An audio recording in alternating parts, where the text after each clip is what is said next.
ত্রয়োদশ জাতীয় সংসদ নির্বাচনকে সামনে রেখে দলীয় সম্ভাব্য প্রার্থীদের নামের তালিকা ঘোষণা করেছেন বিএনপি।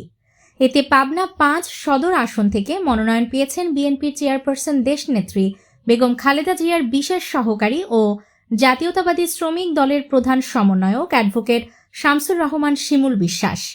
অ্যাডভোকেট শামসুর রহমান শিমুল বিশ্বাস পাবনার রাজনীতি সবসময়ই ঐতিহ্য, ত্যাগ আর সংগ্রামের প্রতীক, কিন্তু সেই ঐতিহ্যকে আধুনিক নেতৃত্বের রূপ দিয়েছেন তিনি হলেন অ্যাডভোকেট শামসুর রহমান শিমুল বিশ্বাস, একজন দূরদর্শী রাজনীতিক, মানবিক নেতা এবং জনগণের অটুট আশার প্রতীক। শামসুর রহমান শিমুল বিশ্বাস আজ শুধু পাবনার নয়, বরং জাতীয় পর্যায়ের এক সুপরিচিত, প্রভাবশালী এবং নির্ভরযোগ্য নাম। দলের কেন্দ্রীয় পর্যায়ে তিনি গুরুত্বপূর্ণ দায়িত্ব পালন করছেন, যেখানে তার বিচক্ষণতা, সততা ও দৃঢ় সিদ্ধান্ত গ্রহণের ক্ষমতা শীর্ষ নেতৃত্বের আস্থা অর্জন করেছে। অন্তর্বর্তীকালীন এই রাজনৈতিক সময়ে তিনি দলীয় কাঠামো, শ্রমিক সংগঠন এবং প্রশাসনিক সমন্বয়ে অসাধারণ নেতৃত্ব দেখিয়েছেন। দেশের জটিল রাজনৈতিক পরিস্থিতিতেও তিনি দায়িত্ব নিয়েছেন, সমাধান দিয়েছেন এবং দেখিয়েছেন বাস্তব নেতৃত্বের এক উজ্জ্বল দৃষ্টান্ত। পাবনার মানুষ বরাবরই উন্নয়ন থেকে বঞ্চিত, কিন্তু শিমুল বিশ্বাস সেই ধারা বদলাতে শুরু করেছেন বহু আগেই।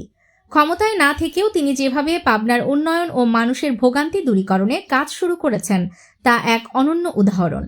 পাবনা ঢাকা যোগাযোগ সহজ করার লক্ষ্যে তিনি ইতিমধ্যেই গুরুত্বপূর্ণ পদক্ষেপ নিয়েছেন। রেল সচিব, যোগাযোগ সচিব ও নৌ পরিবহন সচিবকে আমন্ত্রণ জানিয়ে তিনি স্বয়ং নিয়ে গিয়েছিলেন পাবনার কাজিরহাট ফেরিঘাট এবং খয়েরচর পরিদর্শনে। তার উদ্যোগে ফেরিঘাটটি খয়েরচরে স্থানান্তরের প্রক্রিয়া চলমান, যাতে পাবনার মানুষ মাত্র ৩০ মিনিটে নদী পার হতে পারে।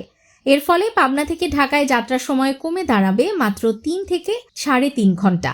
তিনি একই সাথে পাবনা থেকে সরাসরি ঢাকায় রেল চালু করার স্বপ্নকে বাস্তব রূপ দিয়েছেন। অর্থাৎ তিনি এখনও ক্ষমতায় না থেকেও যে উন্নয়নের সূচনা করেছেন, তাতে সহজেই অনুমান করা যায় যদি তিনি রাষ্ট্রীয় ক্ষমতায় আসেন তাহলে পাবনা এবং দেশের সার্বিক উন্নয়নে কত গুণ পরিবর্তন আসবে। অন্তর্বর্তী সময়ে দেশের অন্যতম বড় সংকট ছিল রেল ধর্মঘট ও যানজট সমস্যা।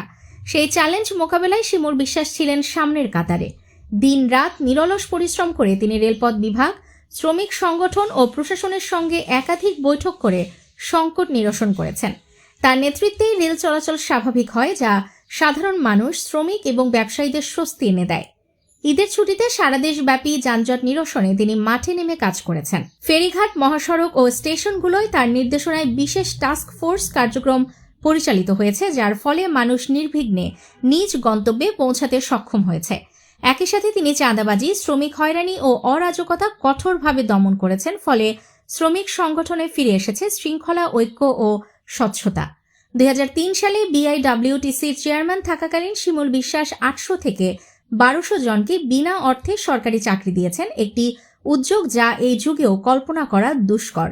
এই অভিজ্ঞতা এবং তার ন্যায্যতার দর্শনই প্রমাণ করে, যদি তিনি ক্ষমতায় আসেন, পাবনার যুবকদের জন্য সুযোগের দ্বার আরও বহুগুণ উন্মুক্ত হবে ইনশাআল্লাহ। ধরা যাক ক্ষমতায় এলে বিনা পয়সায় সরকারি চাকরির পরিমাণ আগের থেকে কত গুণ বেড়ে যাবে।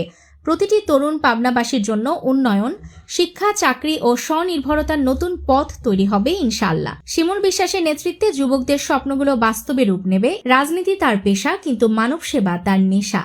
শিমুল বিশ্বাস অসহায় ও দরিদ্র মানুষের পাশে দাঁড়িয়েছেন নিঃস্বার্থভাবে। তিনি গরিব ছাত্রছাত্রীদের পড়াশোনার দায়িত্ব নিয়েছেন, নারী উদ্যোক্তাদের সেলাই মেশিন ও প্রশিক্ষণ দিয়েছেন, আবার অসুস্থ মানুষের চিকিৎসা ও ওষুধের ব্যয় বহন করেছেন। পাবনার বিভিন্ন অঞ্চলে তিনি নির্মাণ করেছেন শতাধিক মসজিদ, মাদ্রাসা, স্কুল, টিউবওয়েল ও ফ্রি মেডিকেল ক্যাম্প, যা আজও হাজারো মানুষের কল্যাণে কাজ করছে। নিউজ ডেস্ক, আলোকিত প্রতিদিন।